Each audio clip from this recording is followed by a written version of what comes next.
Greetings and welcome to another Pokemon 2019 or Pokemon Journeys anime episode review. This time I'm talking about episode 83, so let's get to it.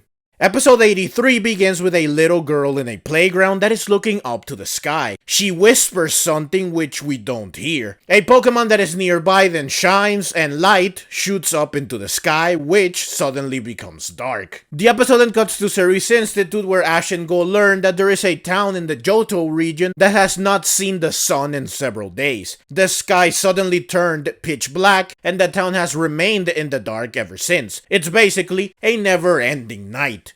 Ash's first question is, how do they know when to eat breakfast if it's always nighttime?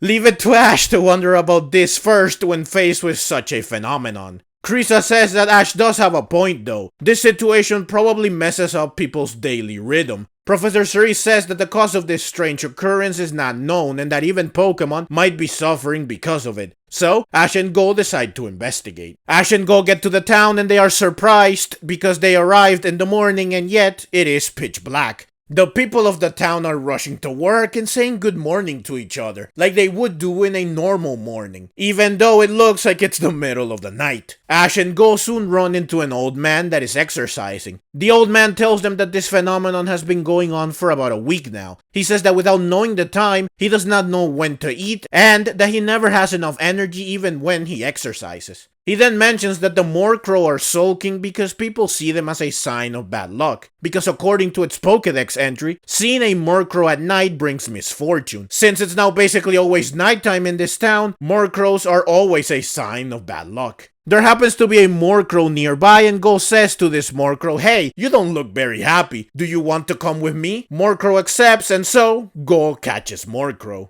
Now in the episode before this one, episode 82, Goh caught Milcery just like this. Milcery was there by chance and Goh simply said, "Do you want me to catch you?" So a very easy capture, devoid of any difficulty, build-up or bonding. And I said in my review episode 82 that catching Pokemon for Goh is just that easy. Now in episode 83, this happens yet again with Murkrow, which tells me that they are not even trying with Goh anymore. His captures are now even more shallow than before. But hey, at least they do take up less screen time now than they did before, which is nice, so it's not a completely terrible idea. The old man then leaves because he is feeling sleepy, so Ash and Goh say goodbye and they tell him to be careful walking around in the dark. Ash then spots a shooting star in the night sky, which soon vanishes. But Ash and Goh do realize that the sky does at least look beautiful with all the stars shining bright when the sky is pitch black. The girl from the beginning of the episode then appears and she greets Ash and Goh. She wonders if Ash and Goh were looking at the stars just like she was. She then introduces herself as Kirara. Now Kirara can mean bright, star, sparkle, and shine, so it is a fitting name for a girl that loves to look at the stars. Also, I said in my previous review that I have been playing a lot of Tales of Arise recently, which is why I thought of the game immediately when I heard Raihan's new voice actor. Well, for this review, I ended up writing Kisara instead of Kirara, a lot in the script. Kisara is one of the characters in Tales of Arise, and Kisara and Kirara are very similar names. They only have one letter that is different, hence why I kept making this mistake, and I had to go back and correct it several times. Just like with the last episode, this shows just how much I have played this game. So, Ash and Goh introduce themselves as well and they also introduce Pikachu and Grookey. When Kirara sees how well Ash and Goh get along with their Pokemon, she remembers that she also got along very well with her own Pokemon, a Cleffa. Kirara is saddened by this memory, however, which suggests that something happened to Cleffa. Ash wonders if Kirara likes the stars and she says that she does and that she was looking at them because she wanted to find Cleffa, who became a star. Now at this point, I thought that Cleffa becoming a star was something relating to Cleffa's relationship to stars. Cleffa is known as the star-shaped Pokemon. And all of its Pokédex entries mention the stars in some capacity. So I was convinced that Cleffa somehow actually became a star or something like this. But boy was I wrong and nothing could prepare me for the truth. Kirara's mother then shows up, concerned because Kirara is still outside. Kirara says that she was watching the stars with Ash and Goh, so Kirara's mother thanks Ash and Goh for keeping Kirara company. Kirara says that she wants to stay outside a little longer, which her mother allows. So Kirara watches the stars with Pikachu and Grookey, while Kirara's mother tells Ash and Goh that Kirara always watches the stars because she is looking for Cleffa's star. Kirara and Cleffa were good friends, but unfortunately they had to say goodbye to each other a few days ago, and Cleffa returned to heaven, which is an indirect and more child-friendly way of saying that Cleffa passed away, which is very sad. It's not often that the Pokemon anime deals with death, and whenever they do, it's always with a level of tact and consideration that ensures that it's not too dark or depressing, since this anime is still aimed at kids. But this does not mean that it's not sad, mind you. Even with all the dressing in the world, death is still a heavy subject that can crush our hearts even in an otherwise happy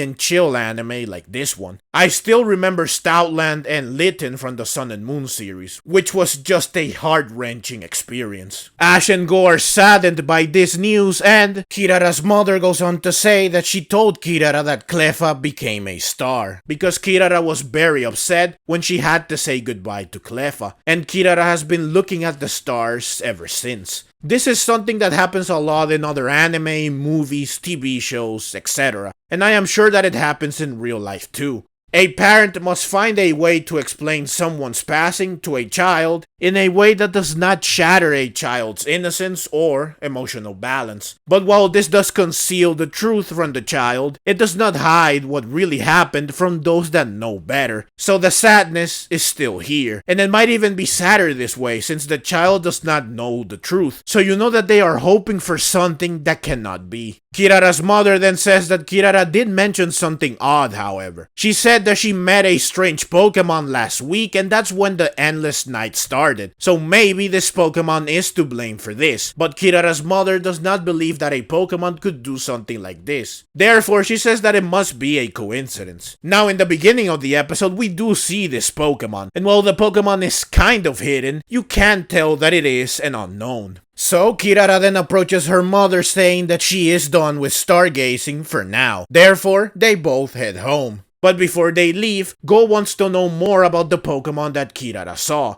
So Kirara describes the Pokemon. She says that the Pokemon was small, that it had a big eyeball, that it was black, and that it was shaped like a stick. So yeah, definitely an unknown. But Ash and Goh cannot identify the Pokemon with this description. Kirara and her mother then leave, so Ash and Goh make their way to a restaurant where they eat lunch. They also go through the information that they have gathered so far. They still can't figure out what is the Pokemon that Kirara saw, so Goh decides to check his Pokedex, and he realizes that there is a museum nearby that might have the answer that they are looking for. Therefore, Ash and Goh head to the museum next. There is some commotion inside the museum, however. Several people are gathered in one area. When Ash and Goh pass by said area, Pikachu catches the scent of someone he knows. Pikachu follows the scent and he then jumps towards the source of the scent, which turns out to be Cynthia, who immediately recognizes and is happy to see Pikachu. Ash then approaches Cynthia and they both greet each other.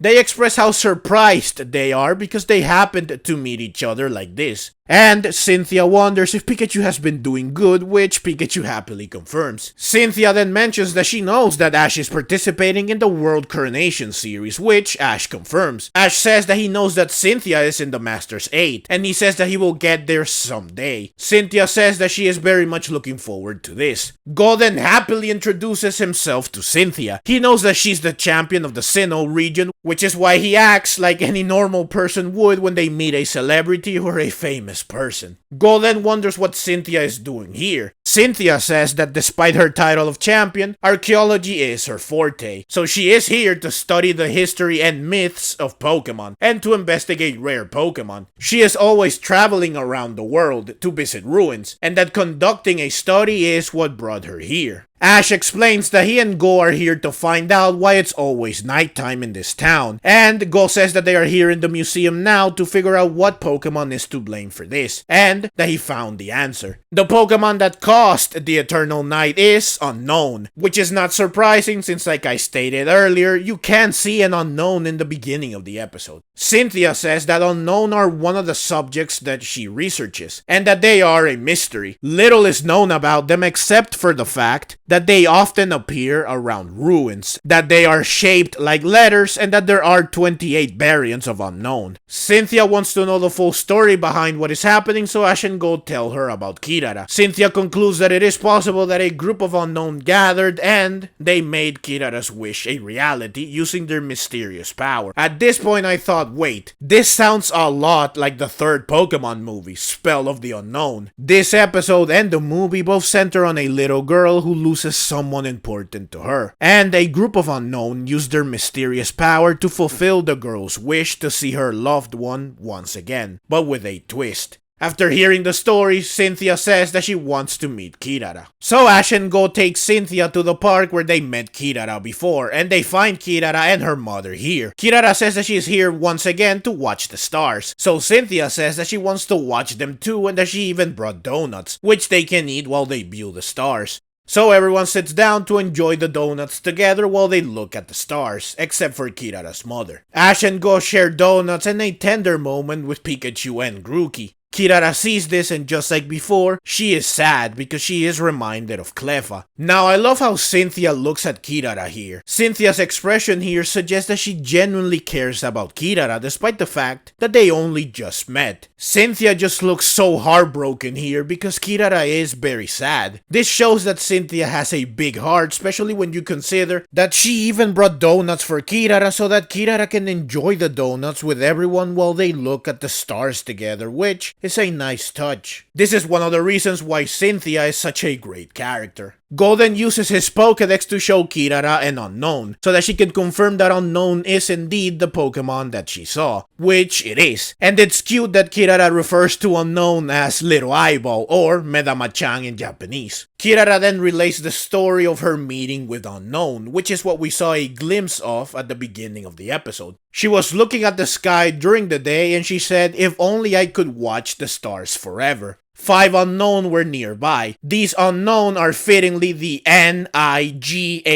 forms of Unown. They decide to fulfill Kirara's wish by bringing an eternal night. Also, the Unown do line up in the right order to spell night when they do this, which is just perfect. These Unown were born for this very moment. Ash then wonders if Kirara knows where the Unown went. Kirara wonders why he wants to know this. Ash and Goh say that they want to return things to normal so that it can be daytime again. Here, Cynthia once again shows, using her expressions, just how caring and kind she really is. She is afraid here because Ash and Goh are being too direct, when instead, they should be trying to explain things to Kirara a bit more slowly, with more care. Cynthia is then sad when she sees that indeed, Kirara does not like what she is told, and Kirara goes into a frenzy here because she wants the night to continue. She does not want things to return to normal. Her tantrum summons the Unown, which push back Ash, Cynthia, and Goh with a dark energy. This provides even more parallels between this episode and Spell of the Unknown, because in the movie, Molly Hale also went into a fit of rage when she was forced to face reality, which led to the rampage of the Unknown. So, the Unknown created an illusion of Pikachu who battles Ash's Pikachu. Like a true copy, this fake Pikachu uses the exact same moves that Ash's Pikachu uses, and both Pikachu clash continuously to no avail because they are evenly matched.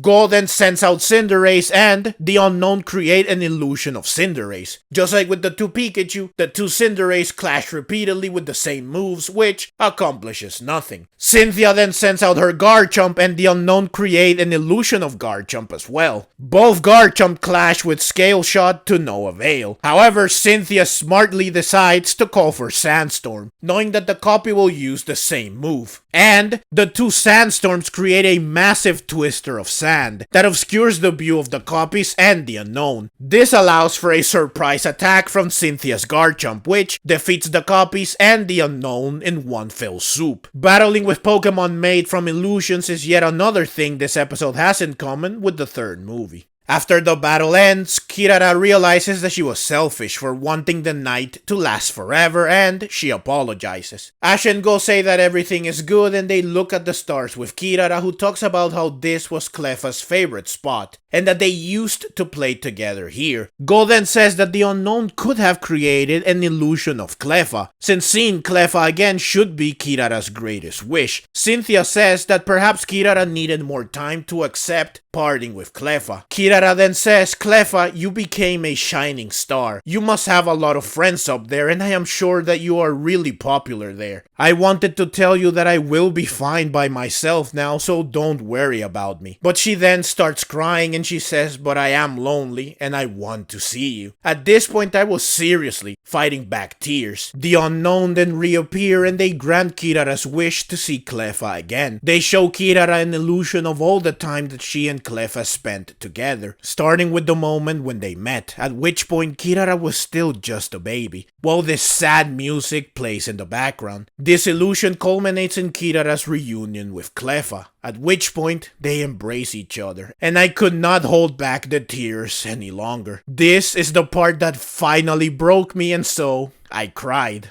A lot. Actually, I started crying from the moment the illusion began, but this final moment is what ultimately destroyed my heart.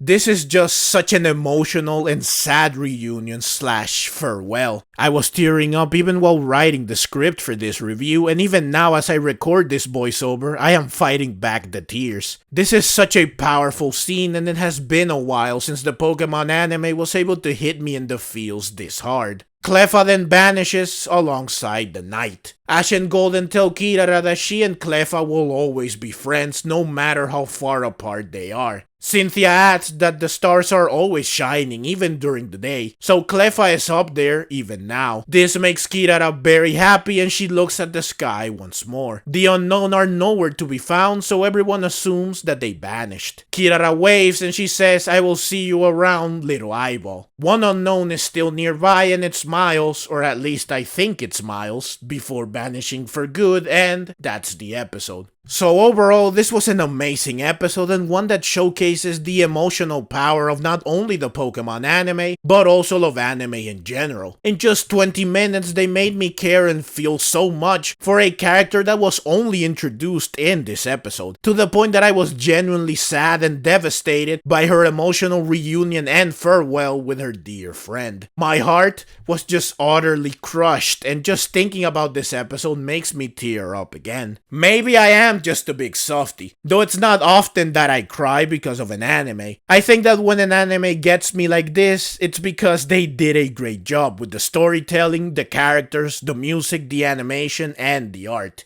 Also, this moment when Cleffa touches baby Kirara's cheek is just so sweet and so sad that it gets me every time. Beyond this, it was also a great episode because we got to see Cynthia again, which is a character that I love. She is one of my favorite characters from Pokemon, and I was very happy when she appeared briefly in episode 77, and I am even happier now because I got to see her make a full appearance. Granted, this happiness was kind of short-lived since I was crying my eyes out just minutes later, but it still was great to see Cynthia again, and I hope that she will reappear many more times in the future, and it would be cool to see her battle some of the other members of the Masters 8, like Leon. And I am sure that she will battle Ash eventually, which will surely be one amazing battle. But that's the video, as always. Leave your own thoughts down in the comments below. I hope you enjoyed the video. If you did and would like to see more like it, then please consider subscribing to my channel. I love Pokemon and I love making videos on both the anime and the games. Also, please consider clicking the links on screen so that you can check out more videos like this right away. Thank you very much for watching, and let's meet again in the next video.